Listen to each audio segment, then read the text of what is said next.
Welcome back to #Fempire. Today we're sitting down with Rita Rahmati, an absolute force in government relations and communications. From early days writing for the Western Gazette to leading national advocacy for Canada's building trades unions, she's been at the heart of policy and influence across multiple sectors. Now, as the Director of Communications and Public Affairs at the Canadian Institute of Steel Construction, she's tackling industry advocacy head-on, especially in the face of U.S. tariff uncertainty. In this episode, we pull back the curtain on what it's really like working in government relations, public affairs, and politics. We're talking about the wins, the challenges, and what it takes to navigate the high-stakes world of policy. Plus, we get real about the challenges women face in the trades, navigating male-dominated spaces, and the power of mentorship. And you know, it wouldn't be a #Fempire episode without diving into feminism, community, and the fight for women's rights. So, let's get into it.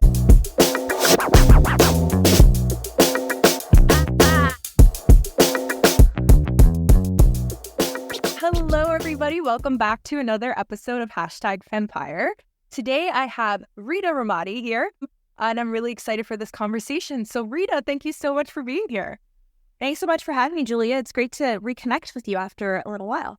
Yes, and I think one of the first questions I want to get out the gate is, you've spent a lot of time in politics, which is where we've met, and government relations. So I'd love to get your take on how you're feeling about the current political climate in Canada and the US. There's so much happening on both sides of the border, from policy shifts to election talk. What's standing out to you the most in this time, and how do you think these developments are shaping the work being done in the government relations space? I'll be honest, my initial reaction to that question is just, I'm really disheartened by everything that's going on right now. It's a really tough time for anyone working in politics. And sometimes I'll hop on calls with some of our senior government officials and they look sad and I'm sad. And we're all trying to navigate these really uncharted waters, and it's really difficult. And then we go on social media and it just makes everything worse too. You read negative comments, you see people disagreeing, and the media can be disheartening as well too. I compare it almost to what we went through when the pandemic happened. It's just a really tough, challenging time in politics, and with the tariffs and everything, sometimes it feels like a bit of a dystopian novel, like an episode out of The Handmaid's Tale or something. And I just sometimes can't believe the things that we're hearing elected officials at the highest levels of government in the most powerful countries saying. And that's why I think more than ever before, it's important for any of us who sort of work in politics and government relations to take your weekends off if you can, although sometimes these announcements come out on weekends, and take a step back and whatnot in your evenings if you can, because it is really challenging and worrisome right now. Absolutely. I totally agree with you. And it's overwhelming, especially we have that social media element where we're always plugged in. Like, it's inevitable to escape, or you're walking around and you hear a news headline or hearing other people talking about it. It's definitely forefront for a lot of Canadians. As you said, overwhelming, upsetting, but it's interesting to see how much patriotism has also come from this. And, you know, the booing at different sports games, and it's not booing to Americans or those athletes, but it's everything that's happening and that impact on Canadians. So it's really interesting dynamics, and we're both young and in this space. I'm sure this is just going to be something for the history books that we're going to look back to in 20 years. Even just to your point about COVID, looking back at that 5 years ago, like, holy cow, we didn't think we would be where we are today, right? Yeah, and it is great to see everyone rallying behind Canada in Canada. We do see some of those sentiments coming from our counterparts in the US, or just everyday citizens in America being like, this person doesn't speak for me. And we live in Ontario, so the LCBO taking down all the American alcohol, and then Canadians really rallying behind it. Like, I was at a friend's house over the weekend, and we're all checking, is the beer you're drinking Canadian? Is that wine Canadian? And everyone's really to support the Team Canada approach. It's really, really nice to see. Absolutely. And yeah, the Team Canada approach is huge. And it's great that we've taken this big, scary thing of government and policy, and it's in our homes now, and really taking that patriotic initiative and nationalism kind of tied to it with our food and our purchasing. I want to dive into your diverse professional background. We'll be getting into more specifics of your career, but I wanted to start at the very beginning. with your time as a political science student and a journalist. Can you take us back to that time in school? I know it's a bit some time ago, but I wanted you to share to our audience how those early experiences maybe shaped the trajectory of your career. Like, did you ever think you would end up where you are now? Yeah, I always love talking about my time back at university and my time at the student newspaper because it has completely shaped where I am in my career. And it might not seem on paper that it did. It might seem, you were a student journalist. How did that get you to do the other things that you've done? But it absolutely did. I wouldn't be where I am without it. I was a student journalist most of my time at university, and it was a very intense environment. It was almost a 40-hour work week in the student newspaper every day. It was really fun and energizing and great to be around so many other people who were so passionate about journalism and politics and just the community that we had at our university. So I went to Western, and it's about 30,000 people. And our newspaper, actually, when I first started, I think they were publishing 4 times a week. So that's pretty much a daily newspaper. But it was a lot of work, but it was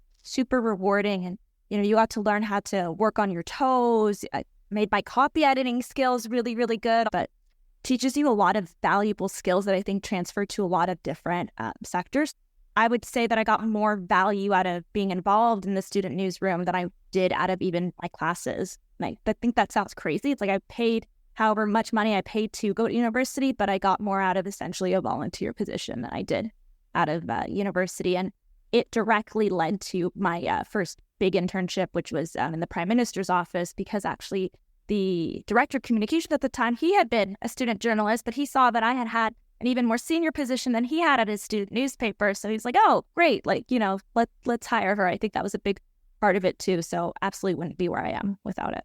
That's great. And talking about those incredible skills you learn. And it's funny you say that because I find a lot of the theme when I have these conversations is either I went to school and never used any of the education because I ended up in a completely different space, or it was from those hands-on volunteer experiences where you have that opportunity to explore your passion and then expand on those skills and then build from there. So that's really great that you had that experience, and then it led to that opportunity at PMO, which we'll get into. And I think that's actually a great segue of you also hold a master's in political management from Carleton University and later worked in the Prime Minister's office. So how do you feel that program prepared you for the realities of working in government and navigating the political landscape? Because you and I have both been in the thick of it. It's not something you can necessarily learn in a classroom. There's a lot of unique intricacies of managing a minister and their schedule and their personality quirks and dealing with the bureaucracy. Like, there's only so much you can learn in the classroom, but that practical hands-on really makes a huge difference. So yeah, I'd just love to hear about your experience of translating those skills. Did you find there was a gap, or what did you learn on the job that really stood out for you? Of the 2 programs that I have degrees in, the one that I definitely found more valuable in my career was the Master's of Political Management at Carleton University. Not because it was a master's per se, but because undergraduate programs, especially in the social sciences or the liberal arts, they're really theory-based. You're writing a lot of essays, you're doing thesis papers, but you're not doing a lot of that practical hands-on learning. There were a few courses that I took actually in my undergrad that were really helpful in that sense. For example, a polling course that I took, it really made you understand the practical side of things when it comes to polling. But do I talk about Aristotle or Plato in my day-to-day life as a government relations staffer? No, absolutely not. But what I did learn in my master's of political management, it was all practical. It's an applied master's, so it's less academic. Our professors were all folks who had actually had hands-on government experience, so former chiefs of staffs to prime ministers and directors of policies, and they're all people that we really looked up to and, would love to emulate their careers. And some of my colleagues, my classmates, have gone on to emulate their careers as well.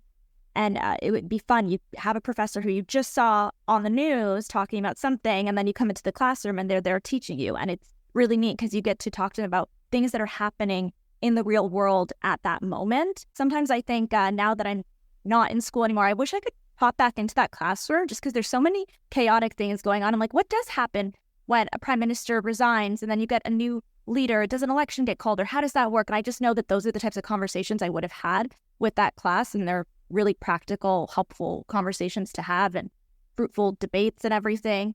And a lot of what we did in that program as well was preparing to be a staffer for MP. Your MP does not have time to read a 10-page report on something. They want in one page, tell them what they need to know. So it was super valuable from that perspective. And whether you're working in government or other roles, I think that's all very helpful to know, to be concise and get your point across without going on. And 100%, like those are critical skills that it's great to hear that you learned that in the classroom. And then again, that practical on the ground experience, because you need those elevator pitches. News, and you got to tell your minister within 30 seconds before he hops on a camera or a hot mic of what's going on, because he needs to know how to respond. And there's a lot of pressure associated with that, but it's fun. It's an adrenaline rush. At least I experienced it that way because the stakes are so high.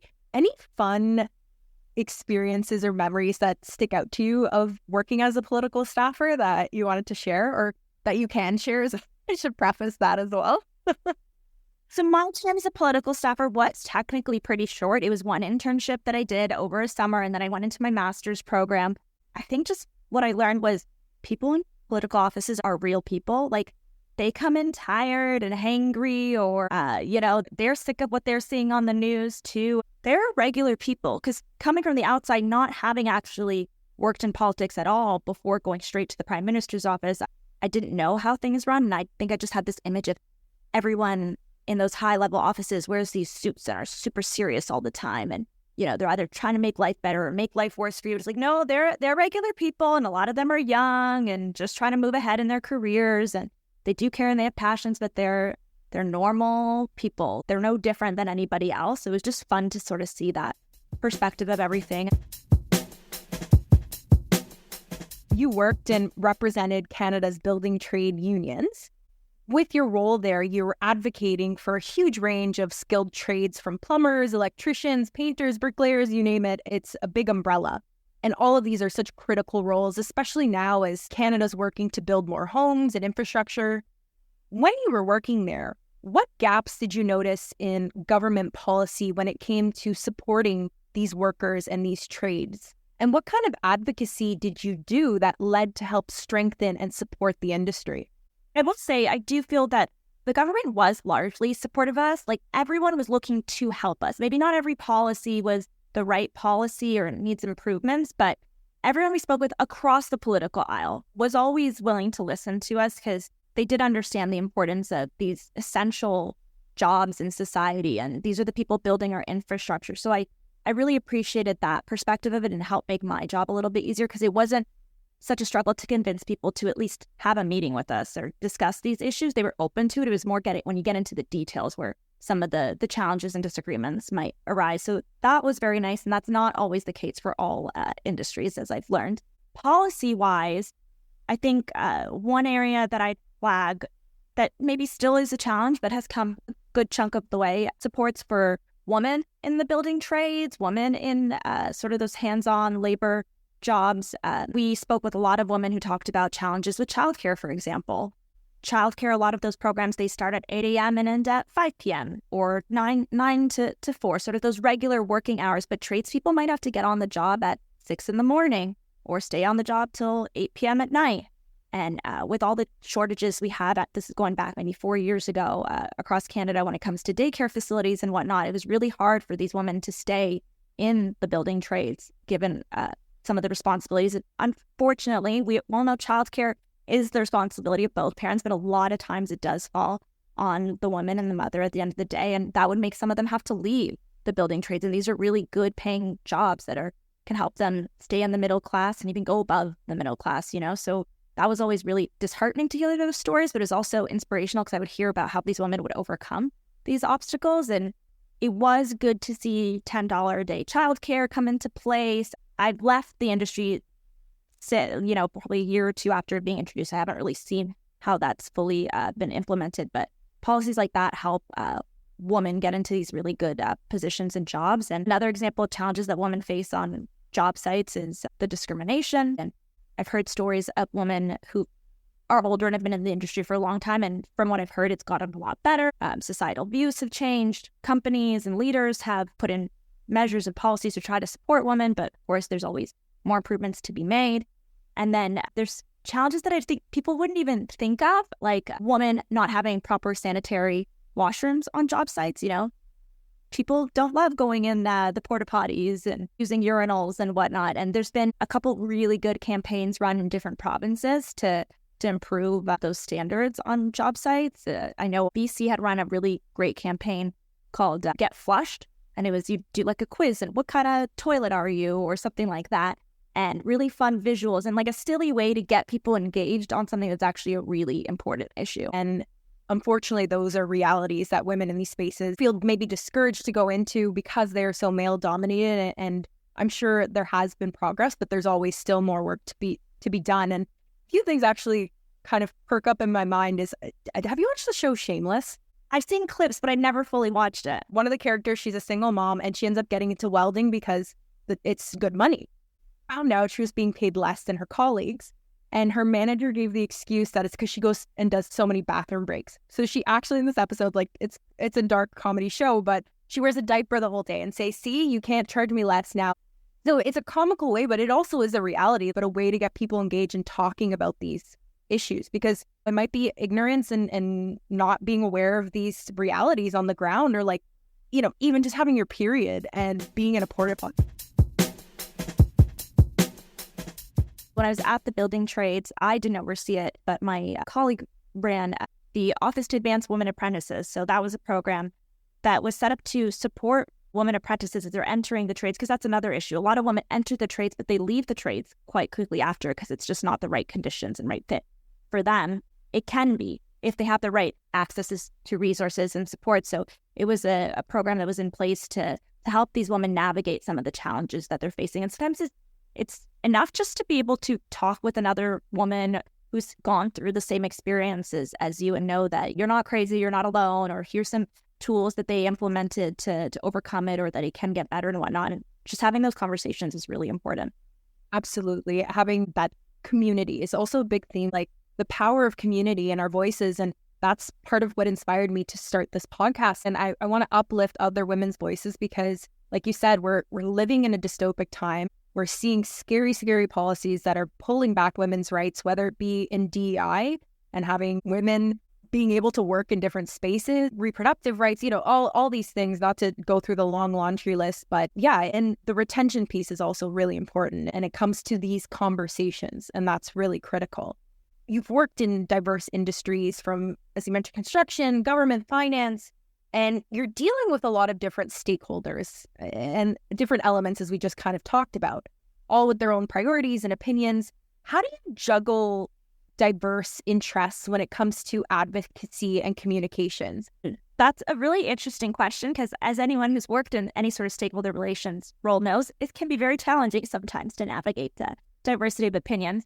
I'll say it's much easier when you are working for one client, one association, one company, than when you're, for example, a consultant, lobbyist, or a consultant person in public affairs, because there you have many different clients, and they may, quite frankly, be advocating actively for different policies, or policies that do not weld well together at all. But when you're at an association or company, and I've worked for a couple associations now and companies, it's much easier to find a unifying voice. But even then, like even with right now what we're going through with the tariffs right now, my members do have slightly different opinions on what Canada's response should be, or what approach we should take. And it's my job to bring together all of those different perspectives and advocate for the policies that I think can serve the most amount of people that I represent, and that are also practical and doable. It's not just about shooting for the stars for me. It's always about what can I actually get done in the next 6 months? What can I get done in the next 2 years? I listen to everybody, but then it's our job and our roles to synthesize that information and help make it actually a reality and bring together all of those diverse views. And what kind of strategies do you go through? And I ask this as someone maybe who's interested in getting into that communications field and might feel overwhelmed with coming from these different ideas. You mentioned, you listen what majority are bringing up different issues, but how do you yourself synthesize that information and pick out what's important, or what should we be focusing on, and what kind of strategy are you coming at it? Because you mentioned as well, you got to be realistic. You can go to government and say, I want this, this, and this, but you as the expert also can say, this is not what government's going to sign up for. So I'm just curious, from a strategy point, how do you usually dissect these pieces and work through them with your company or stakeholders? Yeah. I'd say we implement a bunch of different tools. There's the obviously directly setting up meetings and calls. And I kind of always have an open door policy. If a member wants to speak with me, they have my cell phone number. I'm always happy to chat with people one-on-one and hear their perspectives and then take it back to my team. We'll also do surveys to our membership to gauge a wider amount of views. And then it's having those conversations with your direct team. So I have a really great relationship with my boss right now, our president CEO, and we'll sit down and talk through, okay, well, so-and-so wants this and so-and-so wants that. And then we read this in the news and we're talking with our GR consultant and this is what they say. And then we have to synthesize it all. And sometimes then we'll come up with our proposed strategy and what we think it should be, but then taking it back to maybe some of our board members or other members on the team to gauge their views. There's no one right way to do any of that. But I think for me, I always want to be a good listener, especially when I'm new in a sector or there's other people who are more experienced. And you and I are still young and I don't pretend to be an expert really in anything. So I'm always open to hear different opinions and then I'll come to them with another suggestion. But I like to litmus test a lot of things with my members directly if I can.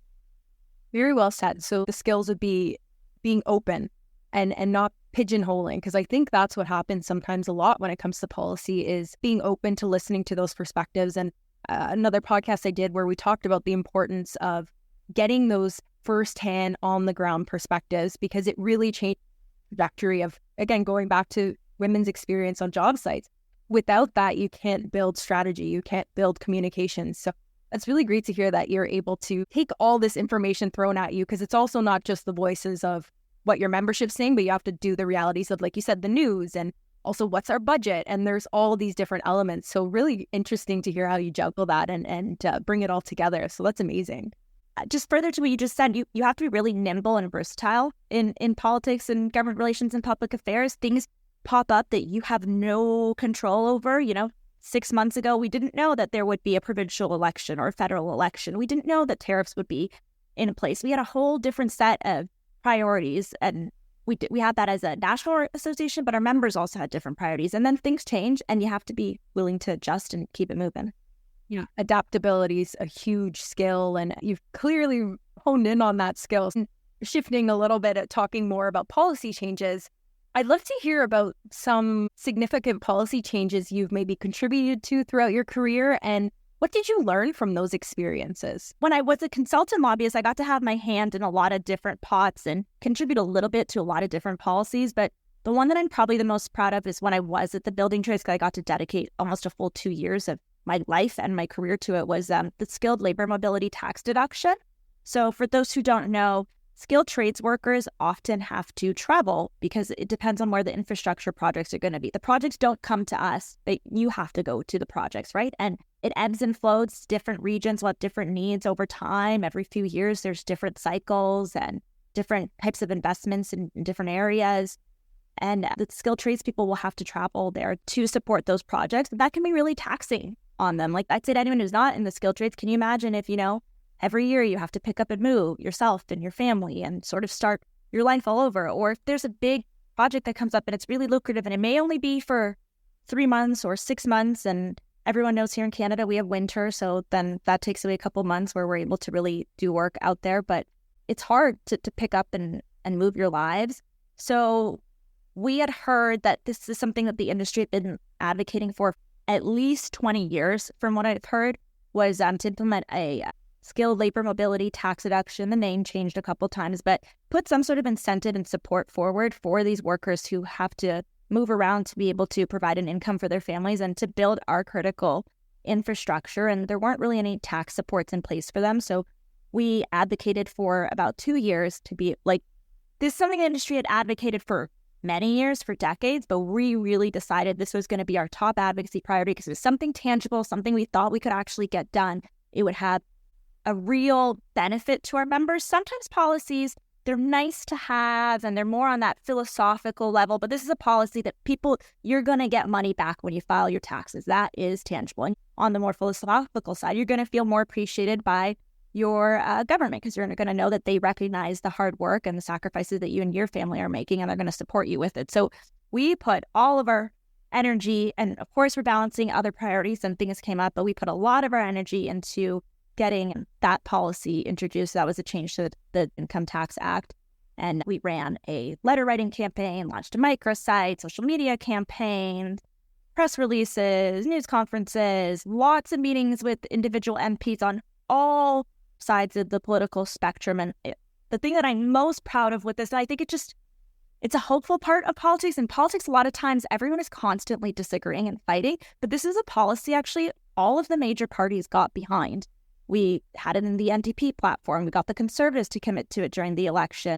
We got the Liberals to commit to it as well, and then finally introduced it. And we actually even got into a bit of a bidding war. It was the Liberals introduced the policy, but then the Conservatives introduced a policy that was even stronger, a legislation that would have made even more benefits for the workers. And I thought these are the best problems ever to have in government relations, to have sort of all of the parties recognizing how important your issues. And actually the NDP who had first put forward the legislation. So everyone had tried to make movement on this file, but it was just so heartwarming and kind of complete opposite of how I'm feeling right now about politics. But it was really nice in that moment to just see support from across the board for our members who work really, really hard jobs. They're out there when it's 35 degrees and so hot and sunny, but they're also out there sometimes when it's minus 20 degrees working to build up our infrastructure. And I think absolutely they deserve all of the support from government, but from everyone else in Canada as well. So it was just a really proud campaign and accomplishment of mine personally. Absolutely. And I just want to congratulate you on that success, because that's where we met when I was working on the labor file at a CBTU event, and you could feel the energy from it. And you said the word, it was interesting. You said it's very taxing to move, both for your wallet and for that emotional of picking up your family and going across the country, or being away from your family for 3 weeks at a time or whatnot. So that's an amazing story. And I'm glad you have that on your resume, because I know it still wasn't easy despite the collective approach, because there's also the bureaucracy and committee and all these other government layers. So that's so amazing. And I'm so glad that it was something that you can carry as like a medal of honor in the trade sector, because I think as government relations people, we're always looking at how can we make the better good. I used to think that it was only you could do that through government, but as I've been going through my career, realizing you can do the good from the outside and put the pressure on the government to get that change done. Yeah, and I don't want to sugarcoat it. It wasn't easy. It was a lot of work, a lot of time, a lot of money went into it. And there were people I remember when I first started who told me, don't even bother. You're never going to get that done. People have been advocating for that for decades. And I'm really, really glad and proud that we didn't listen to them and we forged it. I had a great team. It wasn't like I did it by myself. My executive director was all behind it, a great team of colleagues, and we got a lot of grassroots supports from our members as well, which is, I think, such an important part of advocacy, is to get your local members on board and doing the advocating for you as well. So it was a team effort. We ended up being successful. And sometimes you run the best campaigns, as you know, and you might not be successful, but it's so amazing when you are able to get that concrete win. I was going to say, maybe they weren't successful before because they didn't have you on your team. Oh, yeah, it's all me. But it comes back to like bringing those perspectives and that perseverance, because yeah, you can be hitting a wall, but maybe it was just a matter of those past people didn't frame it the right way to make government engage with it. Like there's so many elements that people don't realize when it comes to government affairs, of framing the narrative and speaking the language of whatever person you're speaking to, because you got to speak to a politician different than you speak to a bureaucrat. But people don't know that, and you need that expertise. And you speak to every party a little bit differently. I think probably the documents I sent to each party were a little bit different because they all speak different languages. They have different audiences that they're curtailing too. So you want to position it in the right way. Absolutely. And there's also that local perspective you have to bring. Like Hamilton's a huge union trades town. And there's so many elements that it's not as black and white as I think people think government and policy making is. There's so many different elements behind, and it's a long team effort as well. So it's also about just finding that right mixture of, you have the right team to be able to work towards it. You have the right political conditions. You have the right parties or political players in play, the right economic conditions. There's just so many different factors that go into it. You may have done the same campaign and everything 2 years before, but not have been successful because you just had to wait for those right conditions. And it's sort of that perfect storm. Yeah, very well said. And as we're talking about this and the government relations landscape, What advice would you give to any young professionals looking to build a career in government relations and public affairs or communications? Is there anything that we talked obviously about your experience, but anything that stood out to you that you would want to kind of fair warn anybody coming into this space? Well, it's not for the faint of heart. You have to want to be on your toes. You have to want to be passionate about it. I've worked with some people who weren't so passionate and they didn't make it as far. They just sort of wanted a 9 to 5. It's not a 9 to 5 working in these spaces. You have to be nimble. Sometimes you have to give up a weekend or an evening. So you have to really be passionate about what you're doing. And it's so important to find the right clients or groups or associations that you're working for that match somewhat at least your personal beliefs, because otherwise your heart's not going to be in it and it's going to be a lot harder for you to move ahead in that regard. And it'll come across if you don't really care about the issues that you're advocating for. And then my biggest piece of advice to anyone young wanting to enter the field is network. Like, it's great if you have a good resume or good grades. No one's once ever asked me what my grades were in university. That's never ever come up in an interview or at a meeting or anything. But, it does come up. I know so-and-so, you know them as well. I've applied for positions on LinkedIn. I've rarely ever gotten interviews through that. I get the interviews through saying, hey, I saw that you know so-and-so and they're hiring. Could you put in a good word for me or do an introduction, or even just attending events and speaking with different people? And they'll say, hey, I'm actually hiring. Do you know someone interested, or are you interested in that position? So really putting yourself out there. And I know a lot of people are introverts and they don't like to do it, but, take yourself out of your comfort zone and build your networks and, like you were saying earlier, your community around that front. And that's going to be the key to success in government relations, public affairs. Very well said. And a few things I want to build on there, like also being open to opportunities. Like, I'm sure at no point you thought when you were in undergrad that you were going to be working in the trade space or with the steel construction space. Like, so being open to opportunities. And you said, don't be of the faint of heart. And I would expand on that as well, is you have to be okay with people saying no to you, because government, it's easier for them to say no or complain to you why it can't work. And you have to be confident enough in your skills and finding your research to go back to the drawing board. Because I think that's another piece that people don't consider when it comes to policymaking, especially as an outsider and trying to make your case and being catchy, but also what's the relevance here, going back to the labor mobility tax credit. Like, there was a relevance here, but there's a story you had to tell. Was there ever a time in your career where you were told no and like you persevered through that issue? When I was a consultant, I worked with the Hotel Association of Canada. And for those who don't know, for a long time when Airbnb was first introduced, you didn't have to pay taxes on your Airbnb, but you did have to pay taxes when you stayed at a hotel. And so we ran campaigns around fair tax. If the hotels have to do it, the Airbnb should have to do it as well, because then it makes the hotels not really as competitive. And there's a lot of mom and pop hotels across Canada. So that was a campaign that ran for a couple years until it finally was successful. And I can't take credit for it. It was after I left working with the association. But it's fun to be a small part of a campaign like that and a policy change, and know that it took time to get there. It didn't happen overnight, and people had to keep persevering and moving the needle. And even governments change sometimes, and elected officials change. And that can be hard, because then you have to restart those conversations with new officials, but you just keep at it until you see that change. And same thing, for example, I worked with the CCPA, the Canadian Counselors and Psychotherapists Association of Canada, and they had been advocating for a long time for psychotherapists you don't have to pay taxes on your psychotherapy bill. Just like when you go visit a psychologist, you don't have to. But for a long time, you did have to pay taxes when you would visit your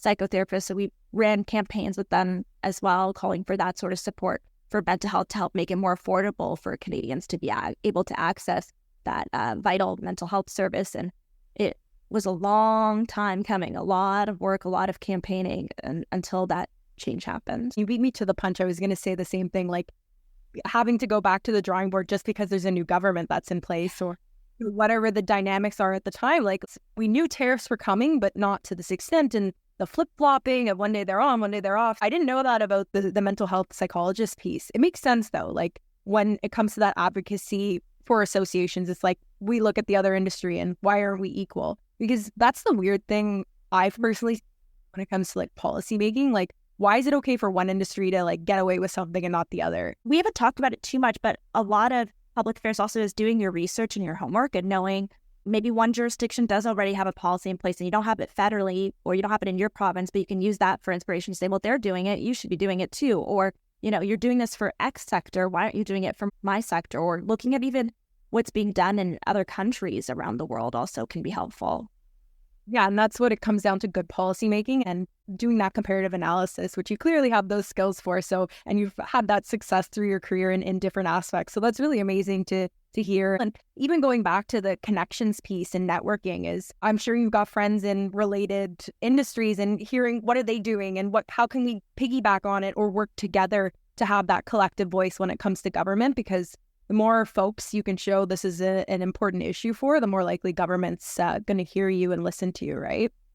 Yeah, and going back to my advice around networking can help you get a job, but it also helps you be successful in your career. Like I have group chats going with different people I met along the way who work in politics or government affairs. Some are on the Hill, some aren't on the Hill, and we share resources and information with one another and update each other on what's going on, especially during these times when things are constantly changing. It's nice to have those sort of groups of people where you can bounce things off of and get information from and support each other's initiatives. And that, like, your resume obviously stands for itself, but coming with that network is also like a huge, I feel like we're seeing that now more and more when it comes to employment, because our younger generation, millennial, Gen Zs, they're not loyal to companies because we've seen how companies fire people out of the blue and do mass layoffs around the holidays. And we jump around and have those experiences and we bring the people we've met and engage with along the way with us to those other jobs. So there's also that like investing in person element when it comes to jobs. So really interesting stuff. And as we're wrapping up a little bit here, looking back, what advice would you give your younger self just starting out in your career? And knowing what you know now and all these experiences you've had, is there anything you wish you would have done differently or something you'd tell yourself to keep in mind as you're going through this crazy journey of life that we're all going through? There's so many things I would say and maybe change, but at the same time, I don't like to live that way and think that way. You can't change what's happened. And I think everything's meant to take you to wherever you're supposed to go at the end of the day. And I've always just tried to be really open in my career and take opportunities as they come up. Yeah, I didn't think I would be working for steel construction or the building trades and whatnot when I was in university watching Real Housewives and stuff. But here I am, So I would tell myself to continue to be open, but I would tell myself relax a little bit more. Sometimes it's not the end of the world. I was talking with someone at another steel association, actually, and he's older than me and pretty senior and been around for a while. And he's like, Rita, we're not going to solve this issue today or tomorrow. Like, take vacation time, take care of yourself. Like, it's a hard time, but there's only so much we as individuals can do. And I think I would encourage my younger self to relax a little bit more. Sometimes I am really passionate about my career and I care a lot. It doesn't matter what file I'm working on. If I'm working on it, I'm going to somehow get really, really wrapped up into it. But it's important to have those boundaries. And especially pandemic was really challenging because we were all working from home and not leaving our houses, right? So you might start at 9 a.m. and work till 9 p.m. And then you lose your sense of self versus your work self. So I would encourage everyone just to take care of their mental health and set some boundaries in place for work. And I think nowadays with phones and technology and everything, it's so hard to disconnect, but it really is important to try to do that sometimes. Absolutely. Very well said. And I was going to say, I feel personally, I've had to take that step back and be like, myself and my career are two separate things. I go to work and, like you said, put your all into it, but you also have to take that step back sometimes and be like, if something doesn't work out, it's not a reflection on yourself or whatever the situation. There's obviously things that are also out of our hands and there's only so much we can do. So very well said. What's the best piece of advice you've ever received and how did it shape your personal or professional career? So it's hard to narrow it down to just one piece of advice, but a conversation that I often look back on is a conversation I had with two of my female colleagues. One was around my age, one was a little bit older than us. And she was talking to us about what our career aspirations are and how much we want to be making in the future. And I remember saying a really, really low figure just because it was a little bit more than what I was making at that time. And that was kind of it. I didn't think that I could ever even aim to make any more or even have a much higher title or position, especially being the daughter of immigrants who didn't get to go to school, didn't get to have careers that paid that well. Like I remember being 25 and making more than my mom ever made in her life because she only ever worked minimum wage jobs, not because she's not smart or talented or anything, but just because of life circumstances. So I had just kind of thought that I'd make a little bit more than her. That's good enough. Maybe I'll make a little bit more than what I'm making now and that'll be fine. But I always go back to that one conversation I had with my colleague who said,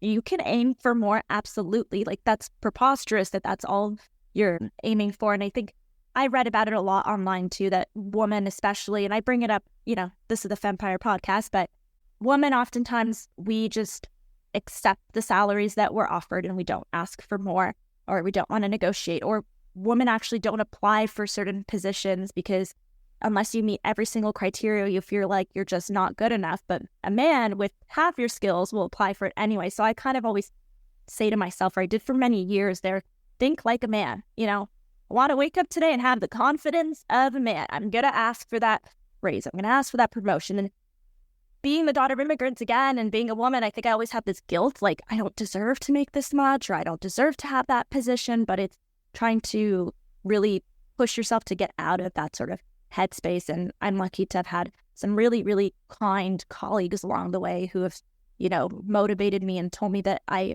am worth more and deserve more, and supported me with, do you want to chat about how to go about asking for that promotion or that raise, or do you want to prep for your next interview and whatnot? And I'm so appreciative to anyone who's ever offered help like that along the way. Very well said. And I'm actually getting like a little teary-eyed because it hurts me sometimes when, I feel like I'm a pretty confident person and I'm unlocking different levels of confidence that I never thought before. But when I see women who are just so skilled and so smart, and then they have that imposter syndrome or they feel like they're not at that level, it hurts me because I personally try to find those women and help uplift them. Like the amount of women I've reached out to come on this podcast and they're like, but what would I talk about? Or like, I'm not that important or cool. I'm like, no, everybody has a story to tell. And, you might not think it's cool. We're our harshest critics, but I think it's amazing. And I wouldn't have reached out to you otherwise. And I think that's amazing that you've had that opportunity to have those mentors and leaders in your life, but also reflecting back, I'm also a child of immigrants and I 100% resonate with you on that point of looking back at like what our parents and our grandparents made to, we're still just starting out in our careers. We still have like light years away. And that guilt piece is really strong. And I don't think people talk about that as much. And another interesting point, I'm sure you've seen it on social media, but we're the first generation of women who have careers, making money, living on our own. And it's like, what do we do with this power? Because we didn't necessarily see those types of women in our lives. Like the sacrifices they made was maybe coming to another country, but being that independence and thriving on those sacrifices, it's kind of a weird time to try and adapt and absorb all this. I don't know if you feel the same way. Overwhelmed with all of that on a daily basis. It's like, yes, I'm a single woman and I make good money and I have my own home and everything, and I should be so grateful. And my mother would have killed to have had these opportunities, but then also it feels overwhelming sometimes, like we're doing so much on our own and there's so much pressure on us and so many opportunities out there and whatnot. And then I look at like my clock and I'm like, oh, I'm 30 and yes, I've done this in my career, but I need to do all of these other things as well, because we're in that unique position where I think by the next generation or two, it'll be fine if you're 30 and not married with children. And I think that, yes, we've already moved towards that, but it might not be in your head. Like, it's certainly not in my head. In my head, I'm like, oh no, I'm behind on that. But yes, I've done the career stuff, but what about that? And it's hard sometimes navigating all of those different pressures on us. But we have made a long way as a society, and I'd rather be a woman now than any other time. 100%. I agree with you. And unfortunately, yeah, there's still those societal pressures. I mean, when you have the vice president saying that if someone's over 30, they're like a crazy cat lady, and how Taylor Swift was being criticized as being a bad role model for being over 30, unmarried, and childless. Like, it's unfortunately, these rhetorics are always going to be there, but I think it's up to us as women and also finding our allies and men along the way to like break those stereotypes. And it's great that we still have this fight and wave in us to resist against these institutions and these voices and these pressures. And yeah, I'm hopeful that the next generation's also seeing us, because there's more of us now. Yeah. Funny that you bring up Taylor Swift. I'm a big Swiftie, but I love seeing someone like her who I think she's 35 or turning 36 and she's never been married. She doesn't have children. And that makes me feel better when I look at my life. I'm like, okay, Taylor hasn't done it yet. It's okay. Or I look at others that are just older than me and I'm like, okay, I have time. And for some women, that side of things might never happen. And that's okay too. It's not for everybody. Yeah. And I think that's what it comes down to feminism too, where I think with social media has construed this idea of what feminism is. There's so many sectors of it, but at the end of the day, feminism is you have the choice if you want to have that career, if you want to be married, or if you want to have kids, you have the choice rather than being put into that box of and forced to. People don't believe me when I say it wasn't until the 70s that women had access to credit cards. Like, it's just such an unfathomable thing where being able to go to the bank without a figure in your life advocating for you. Like, it's so bizarre and it's so close. But I think with social media and times, we forget how quickly history has happened as well. So also another thing that I find a little scary right now is people also forget how quickly things can turn backwards too. So, my family's from Iran and women had a lot of rights in that country. And then in the 70s, they were rolled back quite a bit. So my mom would have grown up in a society that was a lot more open to the society than she lived in for a few years and then ultimately left. But that's just, I saw that on my Instagram a few weeks ago, just, let's not forget how quickly things can turn. And Iran was cited just as an example with everything that's happened with women there. And I think right now there's a lot of memes and jokes about everything that's going on in the US in particular, but it's kind of scary to think how real and quickly things could go backwards, especially we're seeing it with women, with DEI, with everything. And sometimes it's very worrisome, but hopefully, ultimately, the trajectory is moving forward and progress on all those elements.